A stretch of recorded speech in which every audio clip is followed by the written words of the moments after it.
Torniamo alla politica interna con la questione amnistia. Per il ministro Quagliariello eventuali provvedimenti di clemenza dovranno essere applicati a tutti, anche a Berlusconi. Posizione corretta, commenta il ministro della giustizia Cancellieri, ma finora i reati finanziari non sono mai stati presi in considerazione. Inviato a Padova Enrico Castelli.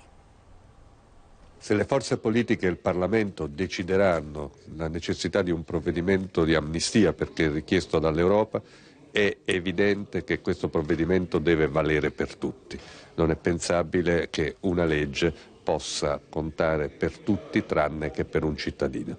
Parole, quelle del ministro Quagliariello, rivolte direttamente alla collega di governo Anna Maria Cancellieri, che nei giorni scorsi si era espressa in maniera opposta e che oggi al suo arrivo a Padova precisa così il suo pensiero. Il ministro Quagliariello ha fatto un discorso che secondo me è un discorso di grande correttezza. Noi non possiamo pensare a provvedimenti pro, contro, eccetera. Noi dobbiamo pensare ad una cosa che serve alla popolazione carceraria e che sia voluta dal Parlamento. Subito dopo visita una mostra di prodotti realizzati nelle carceri italiane. Mi auguro, aggiunge il ministro, che il richiamo del Capo dello Stato sulla situazione delle carceri abbia il giusto riscontro. Incalzata dai giornalisti cerca di non alimentare altre polemiche. Quando le chiediamo se i reati finanziari, come quelli per i quali è stato condannato Berlusconi, debbano o no rientrare in provvedimenti di amnistia e indulto, risponde così. Nel passato i reati finanziari non sono mai stati considerati. Il ministro Cancellieri parla dell'attualità politica dopo aver visitato il carcere di Padova. Un esempio, un modello, dice ai giornalisti, da applicare ovunque in Italia.